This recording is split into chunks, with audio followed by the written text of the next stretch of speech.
जय भोले की हर हर महादेव बम बम भोले।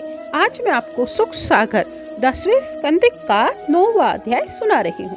छीके को माखुन मधुर शाखा मृगन खवाए, उखल सो ब्रजनाथ को दियो बांध निज माए।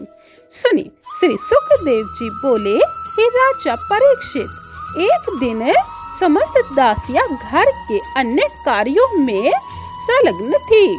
अतः नंद पत्नी श्री यशोदा जी को स्वयं दही मथना पड़ा।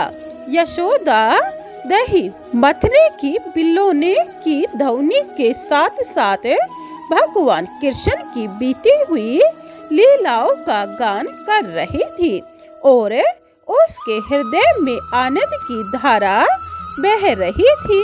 हे राजन, दही के मथन करने से हिलते हुए यशोदा जी के दोनों स्तन पुत्र प्रेम के कारण दूध टपका रहे थे। तभी भगवान कृष्णचंद्र माता यशोदा के पास पान की अभिलाषा लिए हुए आ गए और उन्होंने आते ही माता यशोदा जी की मथनी पकड़कर दही मथने से रोक लिया। हे राजन, तो भी बालक कृष्ण से माता यशोदा अति स्नेह होने के कारण अप्रसन्न न हुई। उन्होंने पुत्र को उठाकर अपनी गोदी में बिठा लिया और उनका मुख चूमकर स्तनपान कराने लगी। तदंतर आनंद पूर्वक उन्होंने दही मथना आरंभ किया। हे परीक्षित, पुनः नंद रानी यशोदा जी उफनते हुए दूध को चूल्हे से उतारने के लिए बालक कृष्ण को भूमि पर बिठाकर दौड़ी हुई चौके में चली गई, किंतु कृष्णचंद्र अपनी माता का पेयपान पूर्णतया न कर पाए थे। अतः उन्हें बड़ा प्रचंड क्रोध चढ़ आया और शीघ्र ही उन्होंने उसे दही की मटकी को फोड़ दिया और माता से छिपकर नवीन नवनीत यानी माखन का अष्टवादन करने लगे।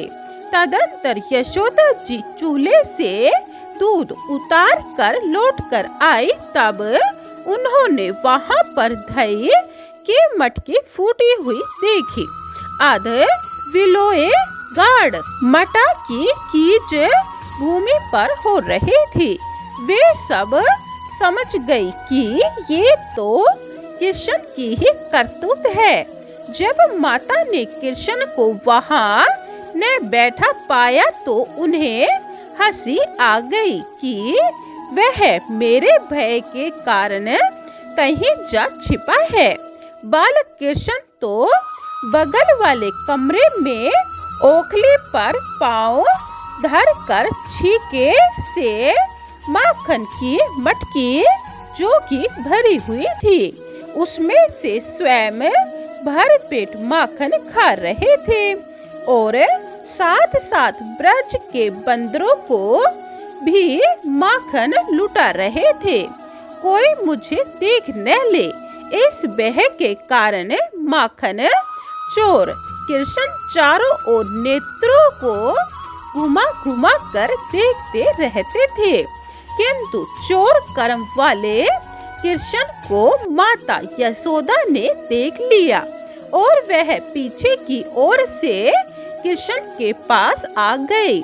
माता को बैत लिए देखकर कृष्ण उखल से कूदकर भागने लगे। हे राजन, भगवान की भक्ति में रमे हुए चित्त वाले परम योगी जन भी जिन योगेश्वर भगवान कृष्ण को नहीं प्राप्त कर सके, उन्हीं भगवान के पकड़ने के लिए श्री यशोदा जी पीछे पीछे भाग रही हैं।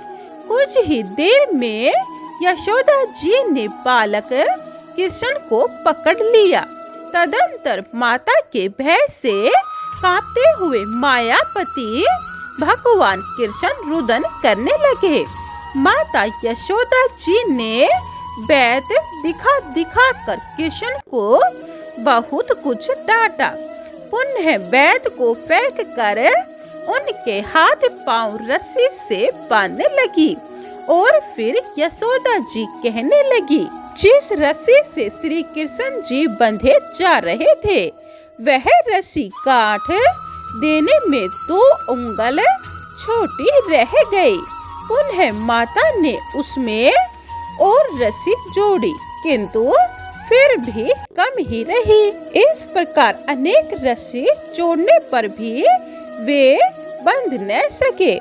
इस विचित्र घटना को देखकर माता यशोदा जी को बड़ा विस्मय प्राप्त हुआ और अति परिश्रम करने के कारण यशोदा जी के मुख से पसीने बरसने लगे। पुनः दयालु कृष्णचंद्र माता से शीघ्र ही बंध गए। माता ने उन्हें ओखली से बांध दिया और स्वयं घर के काम काज में संलग्न हो गई। तदंतर भगवान कृष्णचंद्र जी ने नंद भवन के समीप में खड़े हुए पुराने यमलार्जुन वृक्ष देखे, जो कि पहले जन्म में श्री नारद जी के शाप के कारण कुबेर पुत्रों नल, कुबेर और मणिग्रीव ने अपना वृक्ष रूप धारण कर रखा था। 9वां अध्याय समाप्तम। जय भोले की 10वां अध्याय यह आप दूसरी वीडियो में सुने। बोलिए श्री कृष्ण की जय। जय भोलेनाथ की। हर हर महादेव। बम बम भोले। पूरी सुख सागर सुनने के लिए यह चैनल सब्सक्राइब कर ले। कमेंट में जय भोले के लिखे। जय भोले।